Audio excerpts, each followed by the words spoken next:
So this is where you fill the supercharger in. You just have a flat on the side, and you fill it in, and once it starts dripping out, that's full.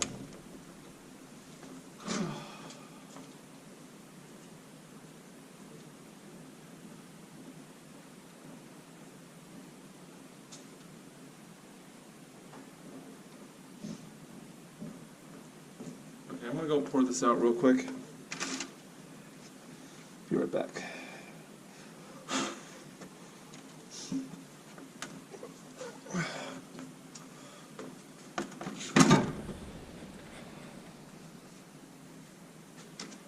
Oh, that stinks. So supercharger gear oil is really stinky. It smells like rotten eggs.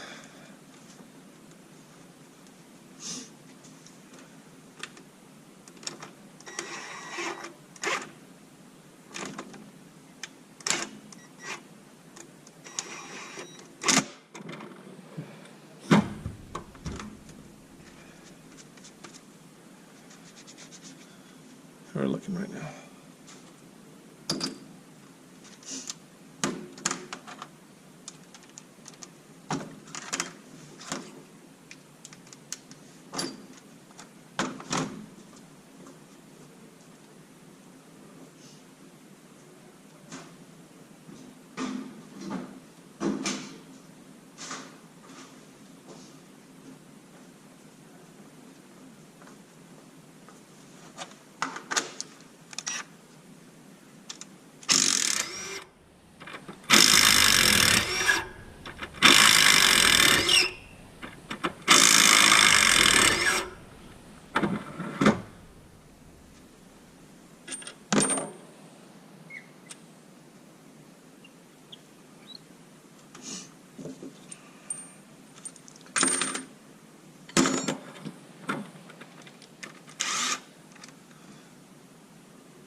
So this really looks like a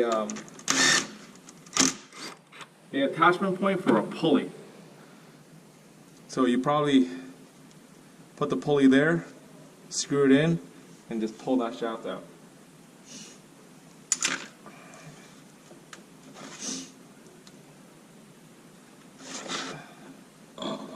And I'm thinking maybe this is broken, so this might just come right out, or it might not, I don't know. But I'm going to hit it with something.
Oh shit! Here she comes. All right.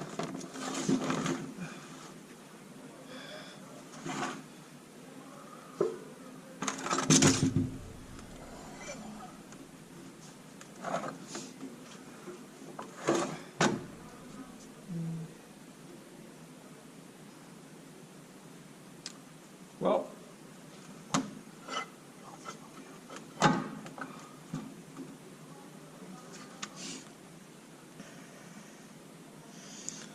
so my housing has some scores on it. It's a little bit rough.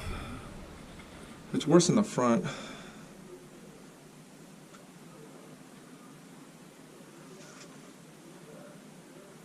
And then as you guys can see back in here, there's two bearings.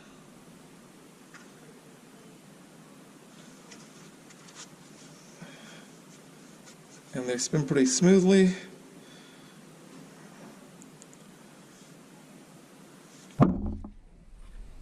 The scratches aren't too bad, but that's probably out of spec.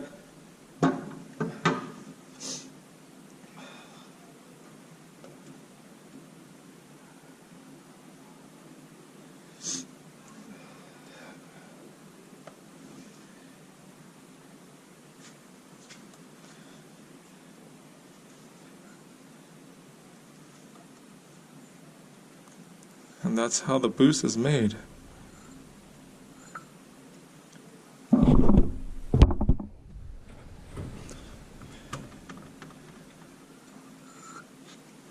Oh man, it's super heavy.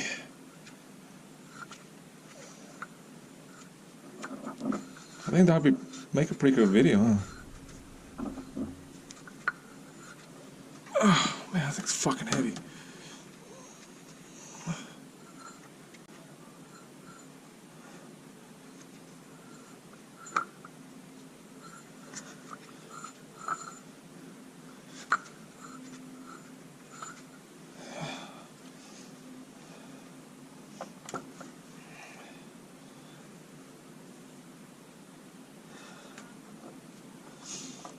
Okay,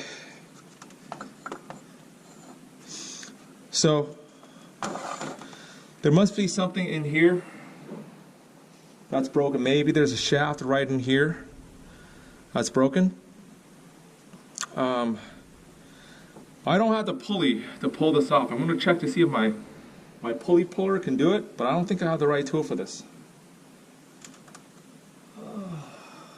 But maybe these rotors are still good, but just this pin is broken. That's my hope.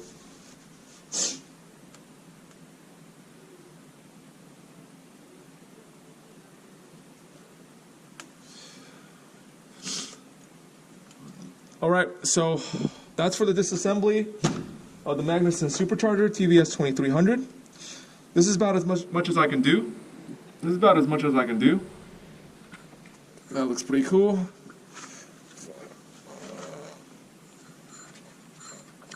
Look at that motion.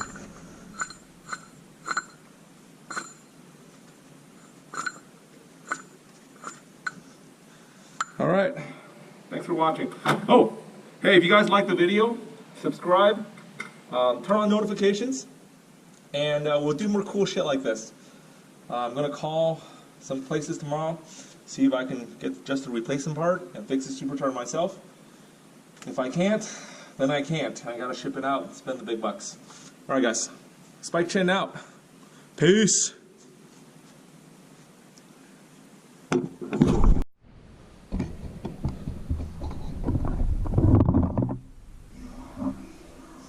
Alright guys, so this is the next day. I actually did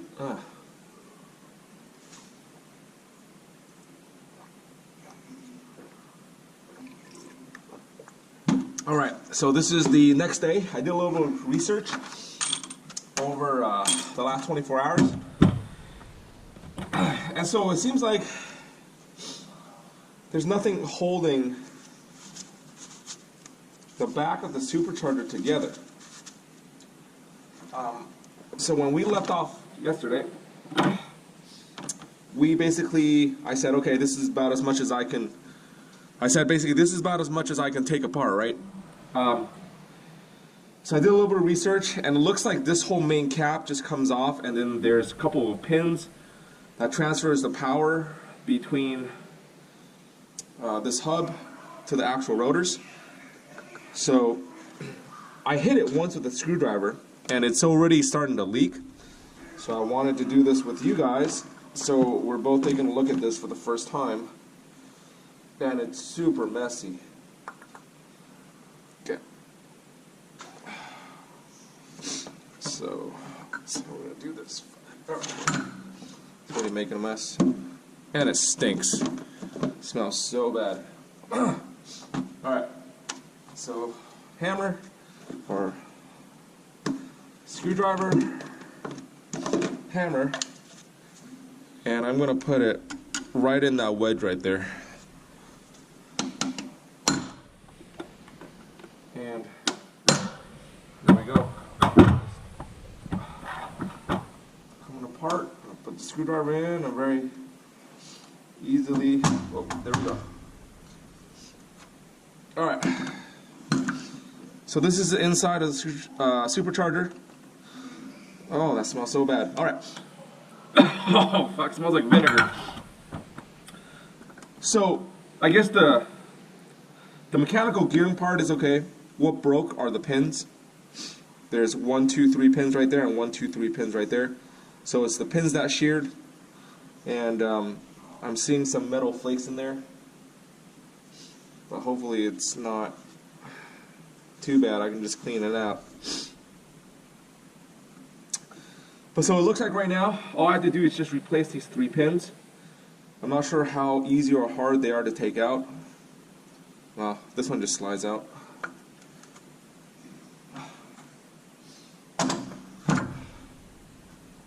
And then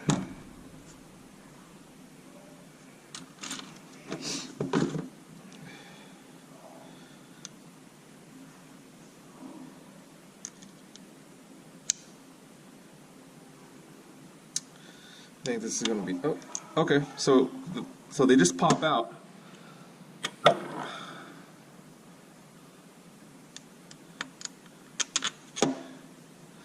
guess this is the transfer to majig. Looks alright. Or the transfer coupler, that's what they call it.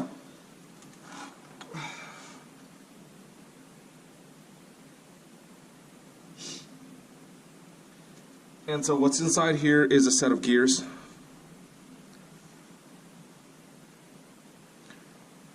And then the coupler goes in here. Or the coupler goes in there. Okay. So this is probably the best case scenario. This rotor pack didn't break because the rotor pack's super expensive. And they can't be refurbished in-house. You have to send it off to Eaton. And Eaton charges big money because that's basically what Eaton sells is the actual rotor pack. Probably would cost me like $2 or $3 grand for that. I don't know how much it cost. Well, last time it was the rotor pack that got damaged and the housing, so it ran like $3,000 bucks. So the seal in here is still leaking. I'm not gonna mess with it because maybe I put in too much fluid, and that's why it's blowing it out. So I'm just gonna leave this as is because I don't have the tool to pull off this hub, unless I make one tomorrow with a CNC machine. Just cut out a piece of 1/4 inch steel and then have the holes in there. I can thread the bolts in and then weld a nut with another bolt that I can thread in and then just pull it out. Maybe I'll do that to fix this leaking seal, but right now the seal isn't that big of a problem. I might have to do it. I might have to take it out to drive out the dowel. So this is it. I'm gonna call up some places tomorrow, buy the dowels, and then maybe I'll order the seal. And then when it comes back, hopefully I can get it fixed really soon and put it back on my car. Get some testing. I'm still doing the twin turbo kit because this is right. That's what I've been saying is this is great for street driving and all that stuff. You know, it's great for street driving, making good power. It's still a good system. But if you have a brake like this, On the street, it doesn't really matter because your car can still drive home like this, right? The car still drives, you just don't have a lot of power. But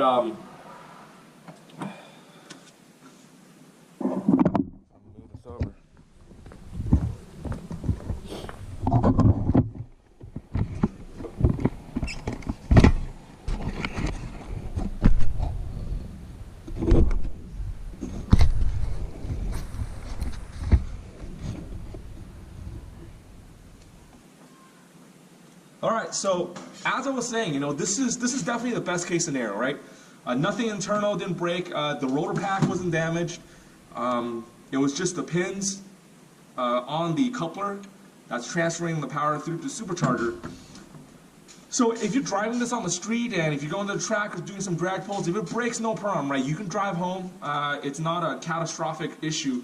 It's just a problem where there's a big restriction on your intake. You can't get the revs up too high. You're just putting it home. But if you're on track and if you're racing and if you're in the series for points and this breaks, you're screwed. There's no way to come back from this unless you tear the supercharger apart, rip everything apart. This process, the teardown and reassembly, and just to fix this, I would say with the supercharger on the car will probably take somebody the absolute fastest 3 hours. If somebody's really just hauling and they know everything, the inside of the car, inside and out, probably take them about 3 hours to tear everything down, put it back together, and then put it back on the car and get it running. So for Formula Drift or you know, for us, like a 5-minute timeout, we don't even have 3 hours between qualifying and the actual top 16 competition. So if anything like this happens, straight out of luck. No way we can come back from a catastrophic loss like this. So I'm still going forward with the twin turbo system. I just need to figure out how everything goes, and then this is going to be on my practice car just for fun. So yeah, if you guys like the video, click on the subscribe button, give us a thumbs up, and then click on the bell for notification, because when I go back to put this thing together, I want you guys to be there with me to check out the progress and see what's going on. Yeah, thank you so much for watching. Have a great day. Cheers.